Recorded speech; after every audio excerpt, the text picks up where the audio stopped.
ఇదేమి రాజ్యం దొంగల రాజ్యం దోపిడి రాజ్యం వద్దురా నాయనా కాంగ్రెస్ పాలన వద్దురా నాయనా కాంగ్రెస్ పాలన అక్రమ సెటర్ వెంటనే తొలగించాలి అక్రమ సెటర్ వెంటనే తొలగించాలి నిరుపేదల దళితులకు వెంటనే పంచాలి ఇదేమి రాజ్యం ఇదేమి రాజ్యం దొంగల రాజ్యం దోపిడి రాజ్యం 16వ రోజు దీక్ష నిర్వహిస్తా ఉన్నాం. ప్రభుత్వ అధికారుల నిర్లక్ష్యం విడనాడాలనే ఉద్దేశంతో ఈరోజు కళ్లకు గంతలు కట్టుకొని ప్రభుత్వ తీరుకు నిరసనగా ఈరోజు 16వ రోజు దీక్షలు కొనసాగిస్తూ ఉన్నాం. ప్రభుత్వం ఎలాంటి రిపోర్టును ఇంకా బయట పెట్టడం లేదు. మరి ప్రభుత్వంకి ఎందుకు భయం అవుతున్నదో చెప్పాలని మేము డిమాండ్ చేస్తూ ఉన్నాం. ఏదైనా రిపోర్టు పెట్టాలంటే నిర్భయంగా వాళ్ళు పెట్టాల్సిన అవసరం ఉన్నది. బాధితులకు న్యాయం చేయాలి. ఎంఆర్ఓ మరియు ఇంతవరకు కూడా ఇది బయట పెడతలేరంటే ఇందులో పెద్ద కుంభకోణమే జరిగింది అనేది మేము భావిస్తూ ఉన్నాం. దీనిపై తక్షణమే నిర్ణయాలు తీసుకోవాలి ప్రభుత్వం, లేకపోతే ప్రభుత్వమే బాధ్యత వహించాల్సిన పరిస్థితి ఏర్పడుతుంది. మా శాంతియుత నిరసన, శాంతియుత పోరాటం మరి మిలిటెంట్ పోరాటం మారకుండా చూసుకోవాలని మేము కోరుతా ఉన్నాం. ప్రభుత్వం చర్చలు జరపాలి. ఏదైతే ఎంతమందికి ఇచ్చిరో షటర్లు వాళ్ళ సర్టిఫికేట్లు వాటిపై ఎంక్వైరీ చేయాలి. ఏ ఎంఆర్ఓ ఇచ్చిండో ఆయన మీద చర్యలు తీసుకోవాలి. ఈ యొక్క నకిలీ సర్టిఫికేట్లు మరియు ఇక్కడ ప్రభుత్వ భూమిని ప్లాన్ చేసినటువంటి అధికారులపై ఎవరున్నా కానీ వాళ్ళు ఎవరైతే సూత్రధారులు ఉన్నారో ఆ సూత్రధారులందరిపై కేసులు నమోదు చేయాలని మేము డిమాండ్ చేస్తూ ఉన్నాం. ప్రభుత్వం దగ్గర అన్ని ఉండగా మరి ఎందుకు భయపడుతున్నది?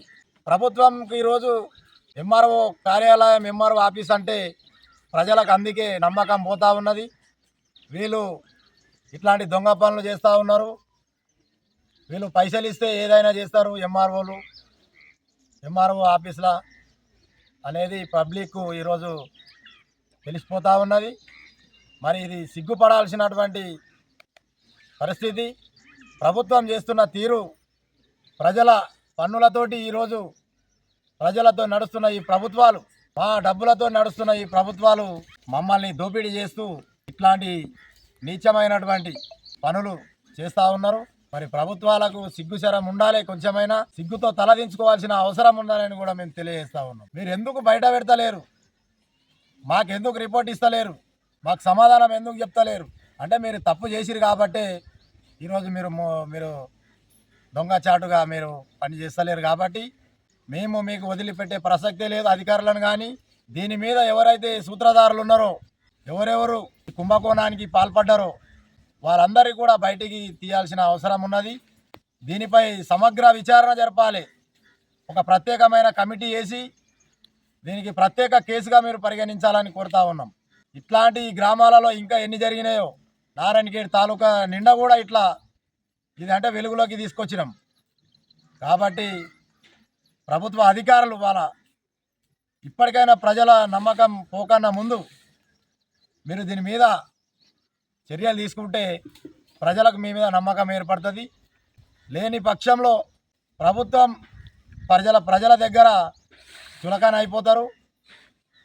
ఇప్పటికే ప్రజలకు నమ్మకం లేదు. ఎంఆర్ఓ ఆఫీసులు అంటే వాళ్ళు లంచాలు తింటారు.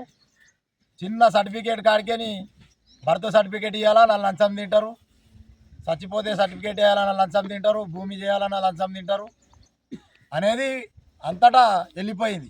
ఇది కూడా గవర్నమెంట్ పట్టాలు ఇచ్చిరంటే పైసలు తీసుకొని ఇచ్చిరు అనేది అవుతూ ఉన్నది. ప్రజలు గమనిస్తూ ఉన్నారు. ప్రజలేమి పిచ్చోళ్ళు గారు.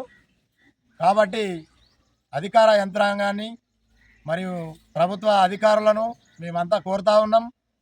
ఈ సమస్య తొందరగా పరిష్కారం చేస్తే మీకేమన్నా విలువ దక్కుతుంది. లేదు అంటే ఈ పోరాటం ఇంకొక రూపం మేము దాల్చాల్సి వస్తుంది.